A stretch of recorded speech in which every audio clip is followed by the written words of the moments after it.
জয় যিশু প্রভু ধন্যবাদ করি। আসুন আজকের বাক্য আরম্ভ করি। আদি পুস্তক তার 17 অধ্যায় পাঠের আরম্ভ এইরূপ। তকছেদের নিয়ম স্থাপন।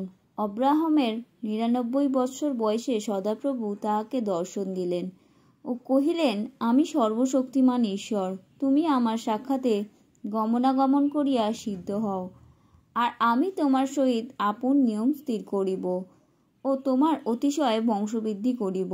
তখন অব্রাহাম উবুর হইয়া পড়িলেন এবং ঈশ্বর তাহার সহিত আলাপ করিয়া কহিলেন, দেখো, আমি তোমার সহিত আপন নিয়ম স্থির করিতেছি, তুমি বহু জাতির আদিপিতা হইবে। তোমার নাম অব্রাম, মহাপিতা আর থাকিবে না, কিন্তু তোমার নাম অব্রাহাম, বহু লোকের পিতা হইবে। কেননা আমি তোমাকে বহু জাতির আদিপিতা করিলাম। আমি তোমাকে অতিশয় ফলবান করিব এবং তোমা হইতে বহু জাতি জন্মাইব, আর রাজারা তোমা হইতে উৎপন্ন হইবে।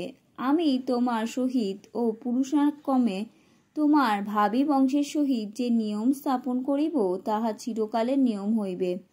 ফলত আমি তোমার ঈশ্বর ও তোমার ভাবী বংশের ঈশ্বর হইব। আর তুমি এই যে কনান দেশে প্রবাস করিতেছ, ইহার সমুদয় আমি তোমাকে ও তোমার ভাবী বংশকে চিরস্থায়ী অধিকারত্বে দিব, আর আমি তাহাদের ঈশ্বর হইব। ঈশ্বর অব্রাহামকে আরও কহিলেন, তুমি আমার নিয়ম পালন করিবে, তুমি ও তোমার ভাবী বংশ পুরুষাক্রমে তাহা পালন করিবে।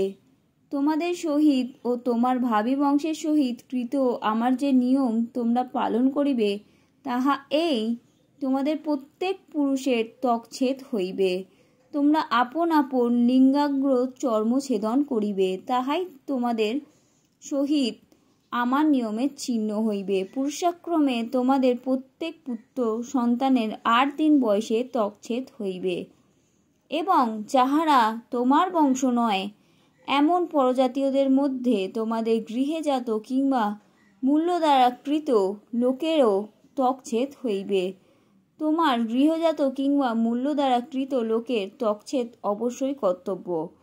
আর তোমাদের মাংসে বিদ্যমান আমার এই নিয়ম চিরকালের নিয়ম হইবে।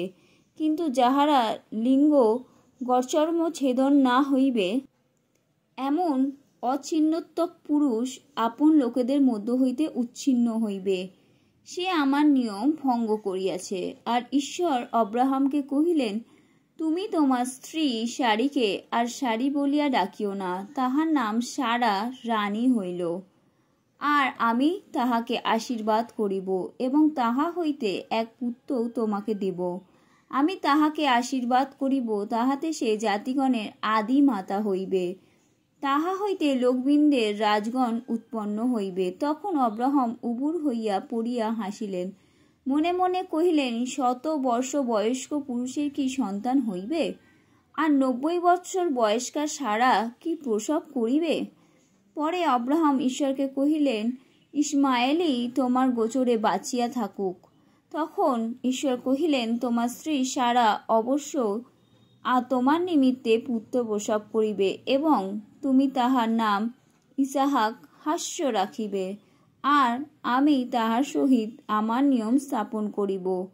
তাহা তাহার ভাবী বংশের পক্ষে চিরস্থায়ী নিয়ম হইবে। আর ইসমায়েলের বিষয়ে তোমার প্রার্থনা শুনিলাম। দেখো, আমি তাহাকে আশীর্বাদ করিলাম এবং তাহাকে ফলবান করিয়া তাহার অতিশয় বংশবৃদ্ধি করিব। তাহা হইতে 12 রাজা উৎপন্ন হইবে ও আমি তাহাকে বড় জাতি করিব।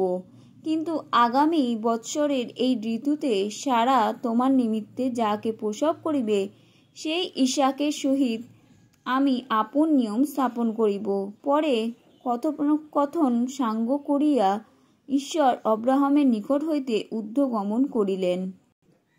পরে অব্রাহাম আপন পুত্র ইসমায়েলকে ও আপন গৃহজাত মূল্য দ্বারা কৃত সকল লোককে, অব্রাহামের গৃহে যত পুরুষ ছিল সেই সকলকে লইয়া ঈশ্বরের আজ্ঞা অনুসারে সেই দিনেই তাহাদের লিঙ্গাগ্র চর্মছেদন করিলেন।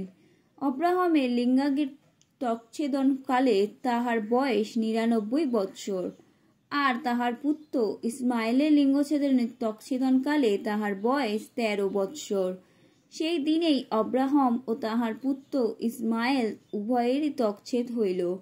আর তাহার গৃহজাত এবং পরজাতীয়দের নিকটে মূল্য দ্বারা কৃত তাহার গৃহে সকল পুরুষেরও তকছেদ সেই সময় হইল। আমেন।